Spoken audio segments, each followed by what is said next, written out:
Bayangkan sebuah negara yang baru saja lahir, sebuah bangsa yang baru saja merdeka setelah ratusan tahun berada di bawah penjajahan. Tahun 1945, Indonesia berdiri sebagai negara baru di tengah dunia yang sedang berubah. Perang Dunia Kedua baru saja berakhir, namun ketegangan baru mulai muncul.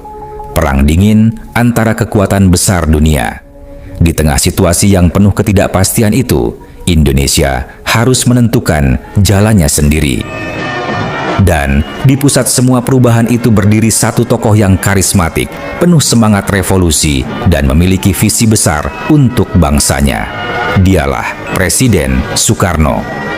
Masa pemerintahannya kemudian dikenal dalam sejarah sebagai Orde Lama, sebuah periode penting yang berlangsung dari tahun 1945 hingga 1966. Ini adalah masa ketika Indonesia berusaha membangun identitas nasional, menyatukan bangsa yang sangat beragam, serta menentukan posisi di panggung dunia internasional.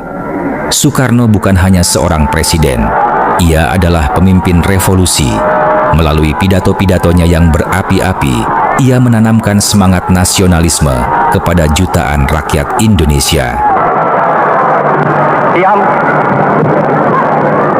Diam.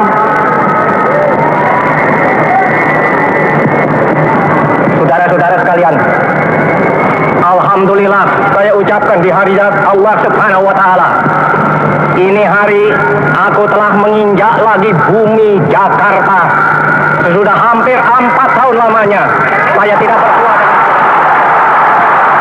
4 kali 365 hari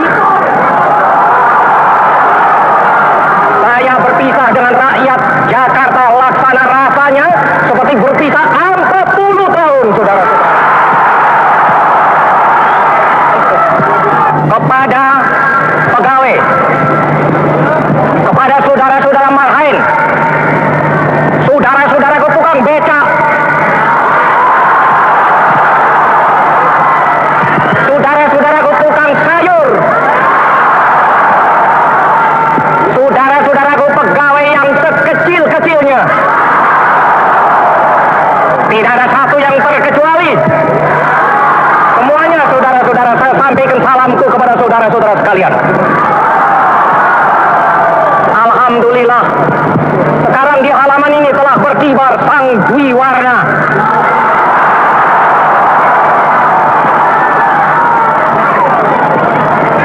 Benar, saudara-saudara, penyerahan kedaulatan ini adalah hasil daripada goodwill, maksud yang baik, pengertian yang baik antara Indonesia dan Belanda, antara Indonesia dengan seluruh dunia internasional. Memang kami berterima kasih atas goodwill itu. Saya pun pada saat sekarang ini, saudara-saudara, menyampaikan terima kasihku kepada semua utusan-utusan agung. Bagi Soekarno, kemerdekaan bukan hanya berarti bebas dari penjajahan. Kemerdekaan berarti berdiri tegak sebagai bangsa yang bermartabat tanpa tunduk pada kekuatan kolonial manapun. Salah satu tantangan terbesar bagi Indonesia saat itu adalah persatuan. Negeri ini terdiri dari ratusan suku, bahasa, dan budaya. Tanpa persatuan, negara yang baru merdeka ini bisa dengan mudah terpecah. Karena itulah prinsip Bhinneka Tunggal Ika menjadi sangat penting. Berbeda-beda, tetapi tetap satu. Indonesia, tanah airku, tanah tumpah darahku. Di sanalah aku berdiri, jadi Bandung hidupku. Indonesia, kebangsaanku, bangsa dan tanah airku. Marilah kita berseru, Indonesia bersatu. Pasca pengakuan kedaulatan melalui konferensi meja bundar, Indonesia belum benar-benar memasuki masa tenang. Di balik pengakuan internasional tersebut, negara yang baru lahir ini justru menghadapi ujian berat dari dalam negeri. Struktur negara federal Republik Indonesia Serikat (RIES) menyisakan persoalan serius, terutama dari kelompok-kelompok yang ingin mempertahankan bentuk federal dan menolak kembali ke Negara Kesatuan Republik Indonesia. Di kawasan timur Indonesia, dua peristiwa besar muncul sebagai ancaman nyata bagi keutuhan bangsa: pemberontakan peristiwa Andi Aziz di Makassar dan proklamasi Republik Maluku Selatan di Ambon. Ketegangan mulai memuncak di Makassar pada April 1950. Tokoh sentralnya adalah Andi Aziz, seorang mantan perwira KNIL yang telah bergabung dalam APRIS. Ia mewakili kelompok militer yang masih setia pada struktur lama dan keberadaan Negara Indonesia Timur (NIT).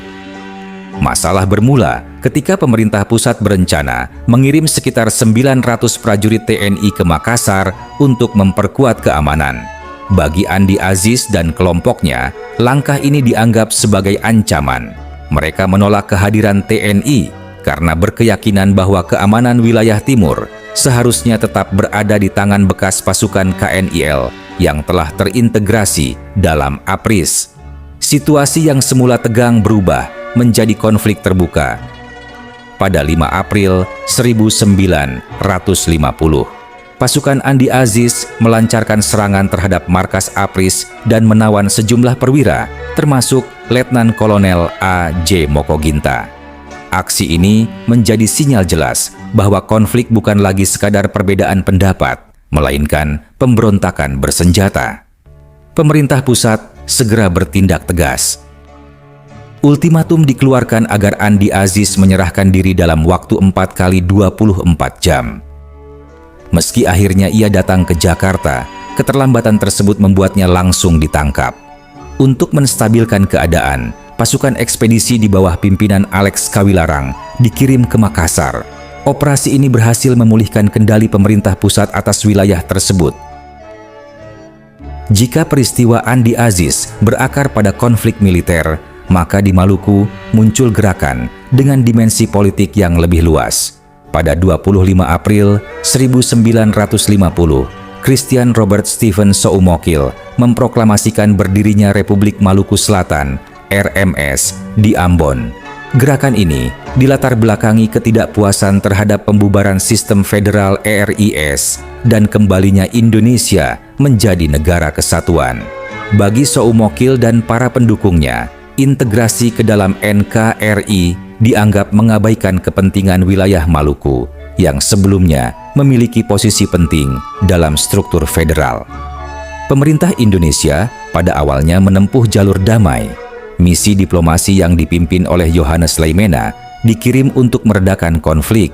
Namun, upaya ini ditolak mentah-mentah oleh pihak REMS.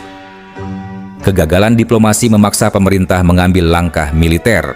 Operasi penumpasan dilancarkan melalui gerakan operasi militer di bawah komando Kolonel Alex Kawilarang. Pertempuran sengit terjadi di Ambon, menelan banyak korban, termasuk gugurnya salah satu perwira terbaik Indonesia, Slamet Riyadi. Pada November 1950, Ambon berhasil direbut kembali oleh pasukan pemerintah. Namun, konflik belum sepenuhnya berakhir. Soumokil melarikan diri ke Pulau Seram dan melanjutkan perlawanan secara gerilya hingga akhirnya tertangkap pada 1963 dan dijatuhi hukuman mati.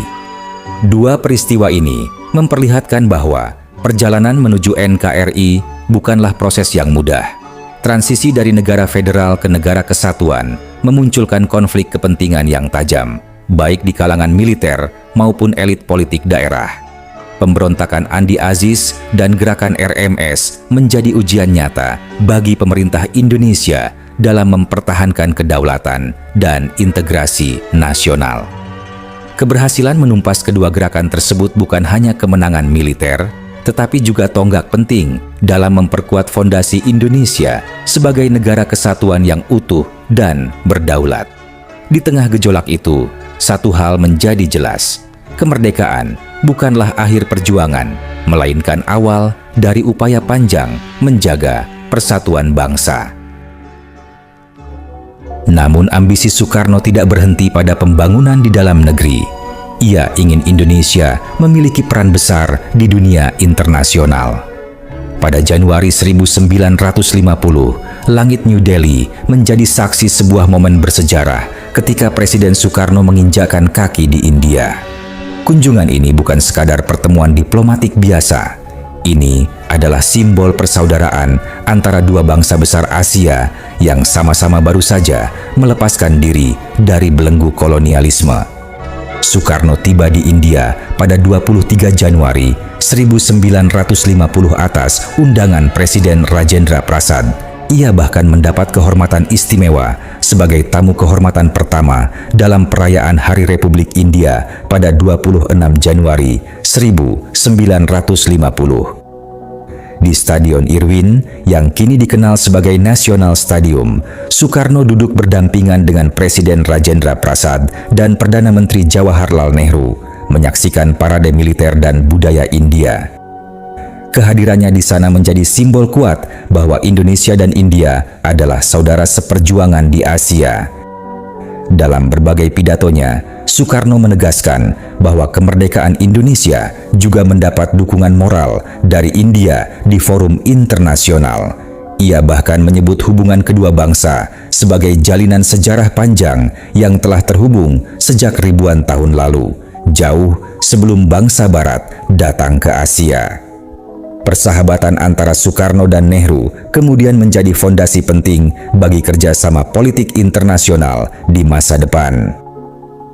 Kedekatan dua tokoh ini kelak melahirkan gagasan besar yang mengguncang dunia, Konferensi Asia Afrika.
Lima tahun kemudian, pada tahun 1955, Indonesia menjadi pusat perhatian dunia. Di kota Bandung, para pemimpin dari negara-negara Asia dan Afrika berkumpul dalam sebuah pertemuan bersejarah, Konferensi Asia Afrika. Banyak dari negara yang hadir adalah bangsa-bangsa yang baru merdeka atau masih berjuang melawan kolonialisme. Untuk pertama kalinya dalam sejarah modern, negara-negara dari dua benua yang lama terjajah bersatu untuk membicarakan masa depan mereka sendiri. Konferensi ini melahirkan semangat solidaritas di antara negara-negara berkembang. Dari sinilah muncul gagasan gerakan non-blok, sebuah sikap politik yang menolak untuk berpihak pada blok barat maupun blok timur dalam Perang Dingin. Indonesia pun mulai dipandang sebagai salah satu pemimpin dunia ketiga. Soekarno berhasil menempatkan negaranya yang baru berusia 1 dekade di pusat diplomasi global. Tidak berhenti sampai di situ. Pada tahun 1959, Soekarno kembali memainkan peran penting dalam diplomasi internasional. Kali ini, ia mengunjungi Uni Soviet atas undangan pemimpinnya, Nikita Khrushchev. Di tengah suhu politik Perang Dingin yang membeku, Soekarno tampil dengan gaya diplomasi yang khas. Ia tidak berpihak sepenuhnya kepada Barat maupun Timur. Sebaliknya, ia menjalankan strategi yang dikenal sebagai mendayung di antara dua karang. Dalam pertemuan di Kremlin, Soekarno tidak hanya berbicara tentang persahabatan antar bangsa. Ia juga berusaha memperoleh dukungan nyata bagi kepentingan nasional Indonesia. Salah satu agenda utamanya adalah memperkuat militer Indonesia dalam upaya merebut kembali Irian Barat dari tangan Belanda. Kunjungan ini menghasilkan kerja sama militer besar-besaran. Uni Soviet memberikan bantuan alutsista modern, mulai dari kapal perang hingga pesawat tempur. Dalam waktu singkat, militer Indonesia menjadi salah satu kekuatan paling kuat di kawasan selatan dunia. Namun di dalam negeri, situasi politik tidak selalu stabil. Pada akhir 1950-an, Indonesia menghadapi ketidakstabilan politik yang serius. Kabinet silih berganti, konflik antar partai semakin tajam, pemerintahan menjadi sulit berjalan efektif. Untuk mengatasi situasi ini, pada tahun 1959, Soekarno memperkenalkan sistem demokrasi terpimpin. Dalam sistem ini, kekuasaan presiden menjadi jauh lebih besar. Soekarno percaya bahwa Indonesia membutuhkan kepemimpinan yang kuat untuk menjaga persatuan bangsa. Pada masa ini pula, ia memperkenalkan konsep politik yang terkenal, Nasakom. Nasakom adalah singkatan dari nasionalisme, agama, dan komunisme. Soekarno berharap ketiga kekuatan besar dalam masyarakat Indonesia ini dapat hidup berdampingan dalam satu sistem politik. Namun dalam praktiknya, ketegangan antar kelompok justru semakin meningkat. Hubungan antara militer, kelompok agama, dan Partai Komunis Indonesia menjadi semakin rumit dan penuh kecurigaan.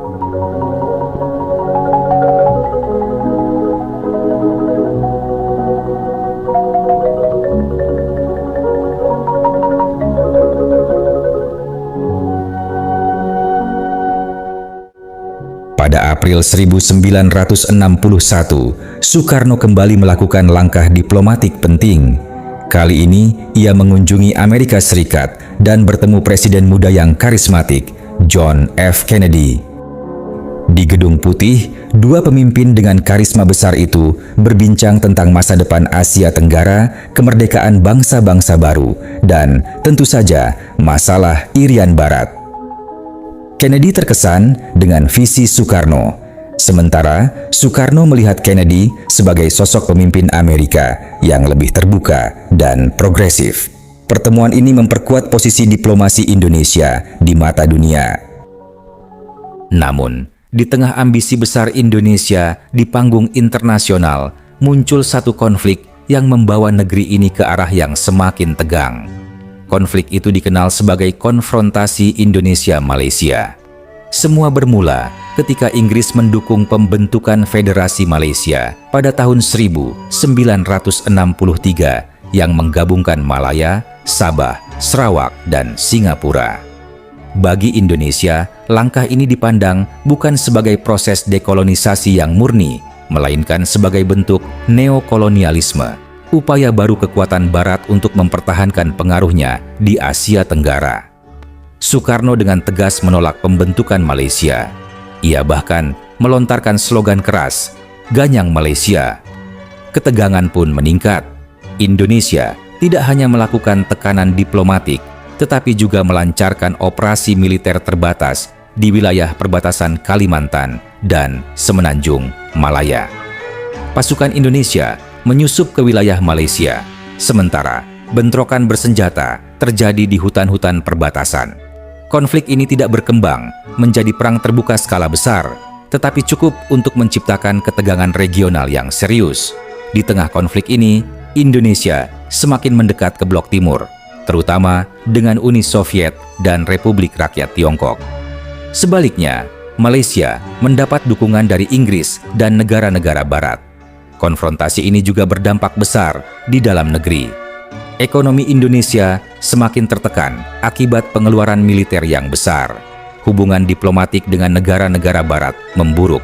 Bahkan, Indonesia sempat keluar dari Perserikatan Bangsa-Bangsa pada tahun 1965 sebagai bentuk protes terhadap terpilihnya Malaysia sebagai anggota tidak tetap Dewan Keamanan. Situasi ini semakin memperkeruh kondisi politik nasional yang sudah tegang. Konfrontasi baru berakhir setelah perubahan kekuasaan di Indonesia mulai terjadi. Pada tahun 1966, setelah melemahnya posisi Soekarno, Indonesia secara resmi menghentikan konfrontasi dan memulai normalisasi hubungan dengan Malaysia. Salah satu perjuangan terbesar pemerintah Indonesia pada masa Orde Lama adalah merebut kembali Irian Barat. Setelah kemerdekaan Indonesia, wilayah ini masih berada di bawah kendali Belanda. Soekarno menolak keras keadaan tersebut. Tanggal 1 Mei 1963 menjadi salah satu momen penting dalam perjalanan sejarah kedaulatan Indonesia. Pada hari itulah Irian Barat, yang kini dikenal sebagai Papua, secara resmi kembali menjadi bagian dari Republik Indonesia setelah melalui sengketa panjang dengan Belanda sejak masa awal kemerdekaan. Persoalan Irian Barat sebenarnya sudah muncul sejak konferensi meja bundar KAMBE tahun 1949. Dalam perundingan tersebut, Belanda memang mengakui kedaulatan Indonesia, namun mereka menolak menyerahkan wilayah Irian Barat. Belanda beralasan bahwa wilayah itu akan dipersiapkan untuk berdiri sendiri di kemudian hari. Bagi Indonesia, sikap tersebut dianggap sebagai bentuk kelanjutan kolonialisme karena Irian Barat secara historis merupakan bagian dari wilayah Hindia Belanda yang seharusnya turut diserahkan kepada Republik Indonesia. Selama bertahun-tahun, Indonesia berusaha menyelesaikan persoalan ini melalui jalur diplomasi internasional. Namun upaya tersebut tidak membuahkan hasil yang memuaskan. Akhirnya, pada 19 Desember 1961, Presiden Soekarno mengumumkan Trikomando Rakyat, Trikora, di Yogyakarta.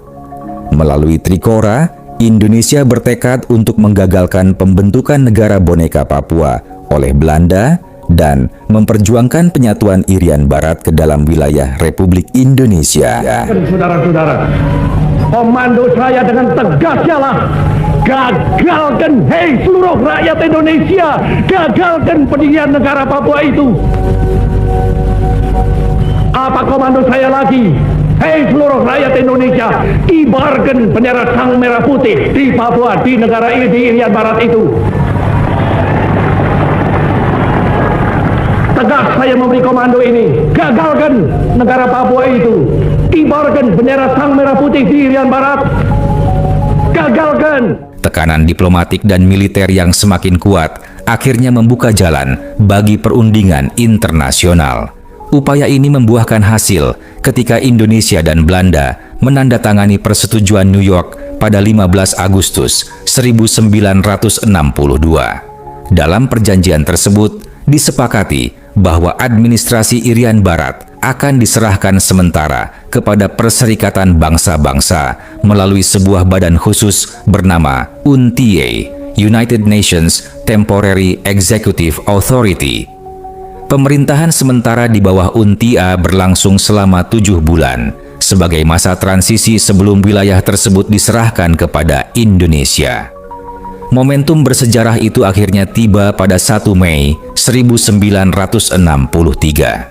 di Kota Baru yang kini dikenal sebagai Jayapura.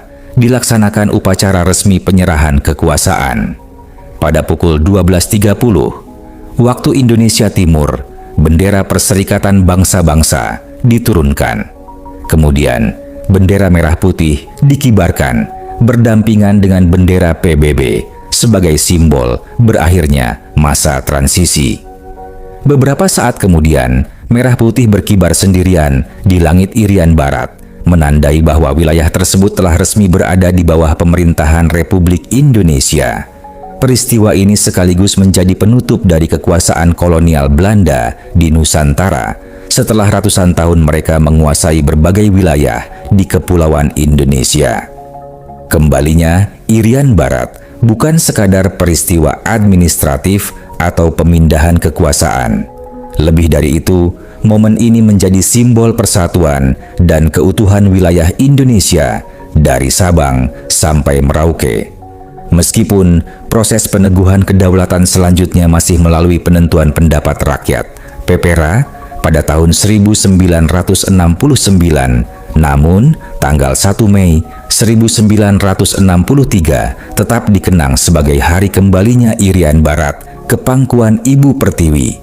Hingga hari ini, Tanggal tersebut diperingati sebagai hari peringatan kembalinya Irian Barat, sebuah pengingat akan perjuangan panjang bangsa Indonesia dalam mempertahankan kedaulatan dan menjaga keutuhan wilayah Negara Kesatuan Republik Indonesia. Bagi banyak rakyat Indonesia, ini adalah simbol kemenangan nasional.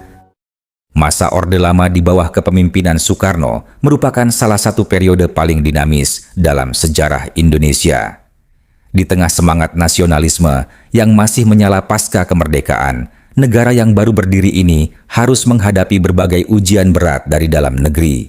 Gelombang pemberontakan muncul di berbagai daerah, menguji ketahanan negara, sekaligus memperlihatkan rapuhnya hubungan antara pusat dan daerah.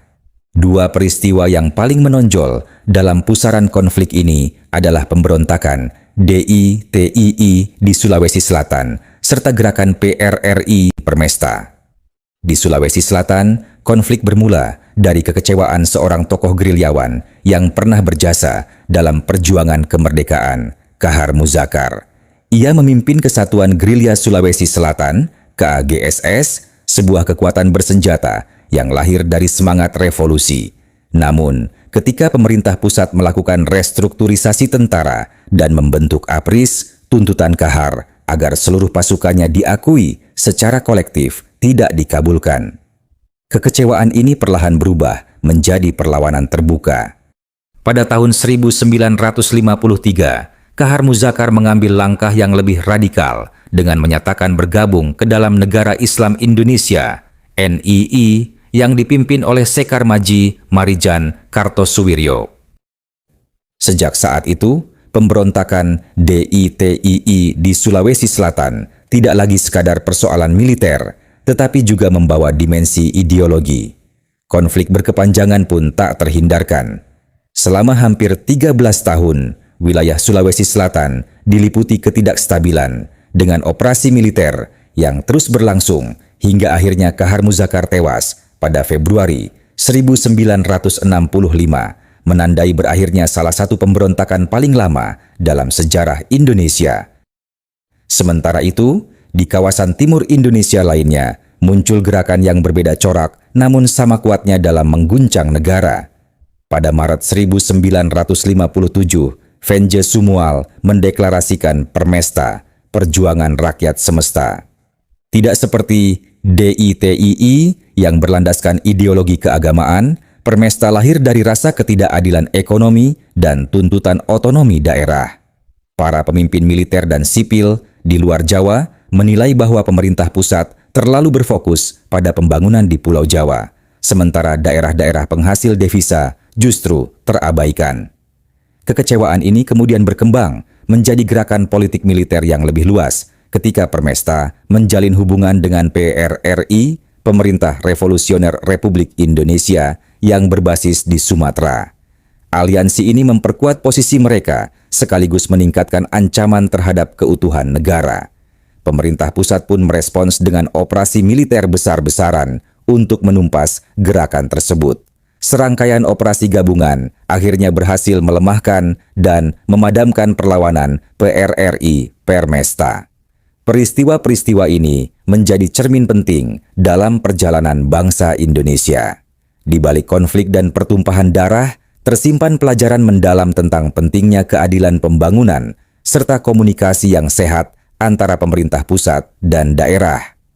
Masa Orde Lama menunjukkan bahwa persatuan nasional bukanlah sesuatu yang otomatis terjaga, melainkan harus terus dirawat melalui kebijakan yang inklusif dan berkeadilan.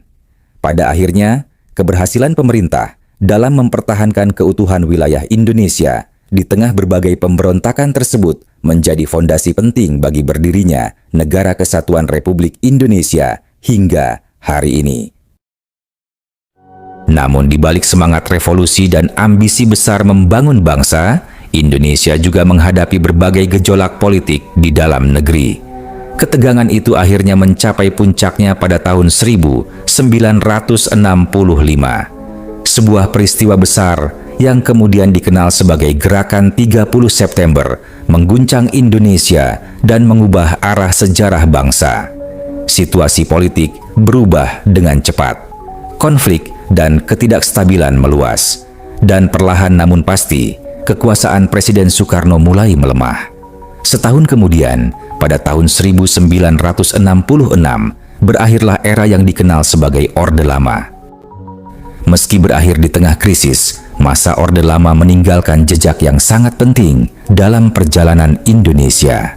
Di era inilah tumbuh semangat nasionalisme yang kuat.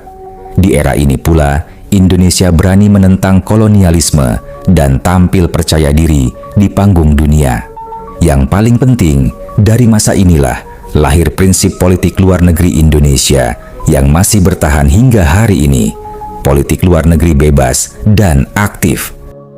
Orde Lama adalah masa penuh idealisme, masa revolusi, masa perubahan, dan masa ketika Indonesia mencari jati dirinya sebagai sebuah bangsa. Di bawah kepemimpinan Soekarno, Indonesia mencoba menemukan jalannya sendiri di tengah tekanan kekuatan global, konflik ideologi, dan tantangan membangun negara yang baru merdeka. Perjalanan itu tidak selalu mudah. Kadang dipenuhi keberhasilan, kadang pula diwarnai krisis dan pergolakan. Namun dari semua dinamika itu, satu hal menjadi jelas: Orde Lama telah menjadi fondasi penting bagi perjalanan panjang Indonesia sebagai sebuah bangsa merdeka. Dan dari fondasi itulah Indonesia terus melangkah menuju babak sejarah berikutnya.